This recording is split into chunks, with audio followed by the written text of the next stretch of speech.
Well, some iconic designs don't really need any kind of references. For example, we've got the Eiffel Tower here. You can recognize it and you will know it is the Eiffel Tower by just a painting.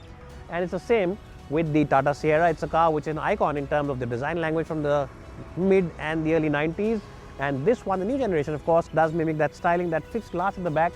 It does mimic the original Sierra. But how is this car to drive? You've already seen all the in-depth reviews of the looks of the car, the interiors and stuff like that. But how does it drive? Today we'll talk all about it. We'll drive the diesel version first, which we've got. It's a 1.5 diesel, around 115 bhp. And after that, we'll drive the turbo petrol for you and tell you all about the details and tell you whether the current one is also an icon in terms of the driving, in terms of the overall comfort, in terms of the features, and just in general, is it a car that you should buy and consider over the established rivals like the Hyundai Creta, Kia Seltos, as well as the Maruti Suzuki Grand Vitara. My name is Ashish Masi. If you've come to this channel for the first time, then please do subscribe to it.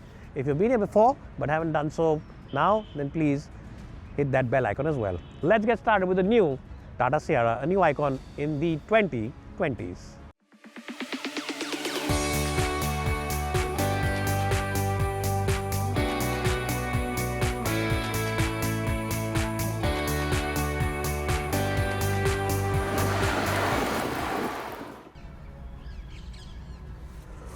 Well, you might be thinking that I've put these on because I don't want to listen to my camera person. You don't want me to listen to what he's saying. But I've not put this on because of that. I've put this on because I just want to try what the sound system sounds like from this side, because this one, this headphone is basically meant for the passenger over here or the occupant over here and the screen over here, so you can listen to this without disturbing the other occupants inside the car.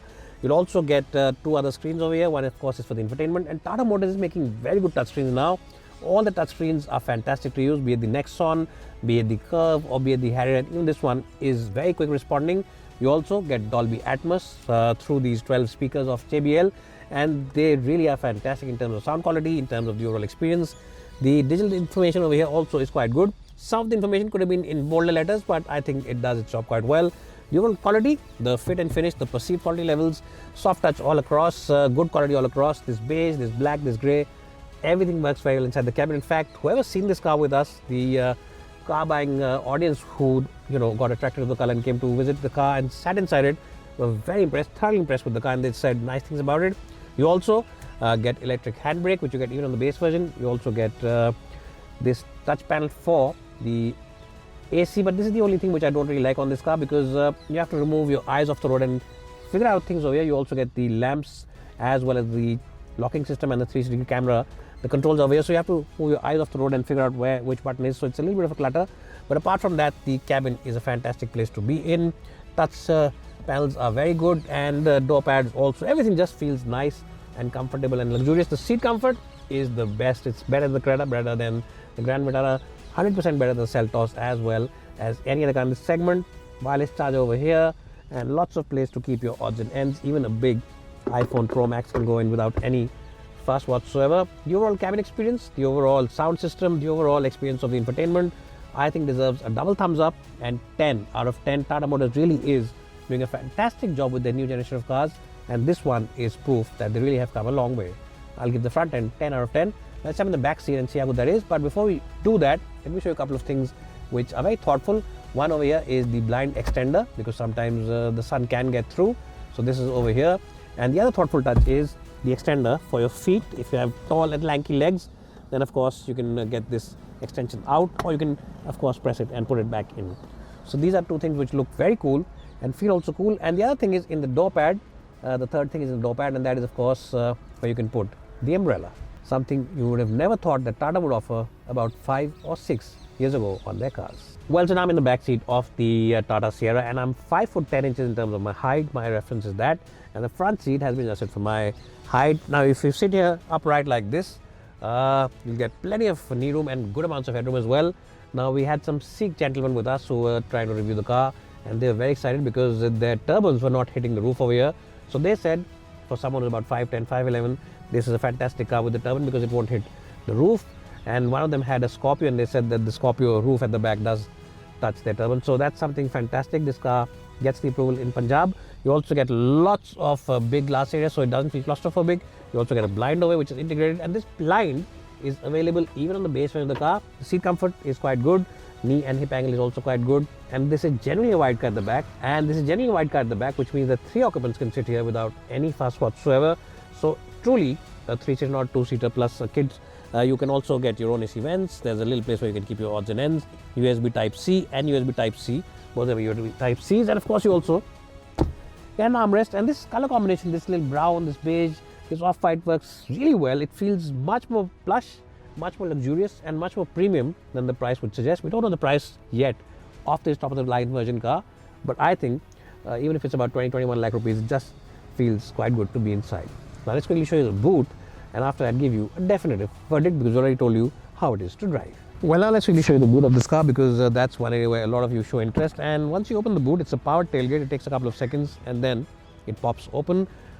This powered tailgate is available even on the base version. Yes, even the base 11.5 lakh rupee car has the powered tailgate. You get a very wide aperture, which means that you can really heave in those big boxes. 622 liters. Now you might be thinking, where has the parcel shelf gone? Where has that thing gone? It's been stored away over here because Tata has given space where you can store it away as well. And of course you can take it out as well and place it over here and then hide everything that is there over here. So you can keep it in the back in case you've got lots of space or lots of luggage, and you can store it away over there behind the backrest of the back seat, or you can pop it up like this and use it like a proper partial shelf. Overall, 622 liters means that this is a really nice and massive place to be in, and of course a huge tailgate and a wide opening as well. And before we close it, let me just show you one more thing. If you look closely over here, this light will remind you of the Defender. Yes, this is something which will remind you of the Land Rover Defender. Let's shut it and give it a score of 10 out of 10. Fantastic packaging inside the cabin of the new Sierra. Well, so here I'm on the streets of Chandigarh today and I'm driving the new Sierra. As you would have seen from my social media, we've been driving this car. Now what I do have to say about this car is that this is the diesel version. When you start off from cold, then there is that visible diesel engine clatter which comes into the cabin. It does that for about 4 or 5 minutes. But once the engine gets warmed up nicely, in about 4 or 5 minutes or maybe a couple of kilometers, then that clatter also goes away. It becomes quite a silent engine. And this engine is quite a good engine in terms of reliability. We've already seen it on the Nexon. We've seen it on other cars in the Tata range. And in terms of the overall reliability, it's a proven and tried and tested engine, so there are no two ways about it. The one highlight of the car which immediately is visible, especially on broken patches of road like this, what I'm driving right now, is the fact that the ride quality of this car, the ride comfort of this car is the best in the segment. I'll stretch out my neck and say that this is the best car in terms of ride comfort. If you've ever sat inside the old generation of the Renault Duster, then you would have seen that the Duster had the best ride. It really did annihilate all those badly patched up roads, all those bad, patchy roads, and those rumble strips were taken care of. And this car is just as good, if not better, than the original Duster. It's definitely better than the Creta. It's definitely better than even the Taigun, the Kailak, the Kushaq, all the SUVs about 15 lakh rupees, 20 lakh rupees, 25 lakh rupees will eat the dust of this car in terms of the ride comfort. It is genuinely that good. One more area where this car is good and Tata's done a very good job is in the calibration of the steering wheel, because it is quite good in terms of the overall feedback. It is quite a promising steering wheel, but it's not overtly heavy. A lot of times people think that it's a diesel engine, so there'll be extra weight on the front axle, so the steering will be heavy, but no, it's a light and easy steering wheel. And especially I can figure that out today because I'm driving Chandigarh and we're doing a lot of roundabouts. We're driving around a lot of roundabouts, so constantly we've got to do this and this and this and this, and even then I'm not feeling tired. I'm feeling quite relaxed. I've been driving this car since the morning, and despite that I'm feeling quite okay and not feeling tired at all. Another thing which I really appreciate about this car is the fact that the visibility all across is very good. The front visibility generally is very good. The side visibility is good, especially these large and chunky mirrors on the side give you very good visibility. And of course it also gets this 360-degree camera which gives you a good view of the road all across. So you get a lot of confidence driving this car. You get a sense of confidence because you can see the edges. And first time car drivers or car buyers who buy big and large SUVs are a little skeptical initially because they feel they might get a cumbersome car to drive, but that's not the case with this car at all. What you'll also appreciate is the automatic gearbox. The automatic gearbox on this car is quite a nice one to operate, and in full manual mode it changes gears without any effort, without even getting to know that the gears are shifting.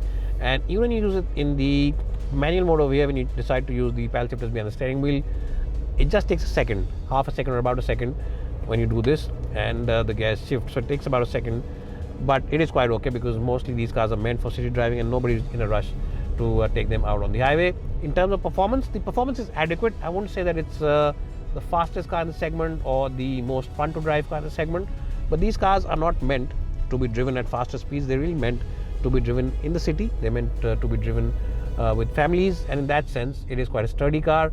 On the highway, the overall stability of this car is generally very good. You feel a sense of reassurance, you feel a sense of confidence when you drive this car, and just in general you will feel quite good when you're driving this car on the road, because with your family you'll be feeling very confident driving it out there on the open road.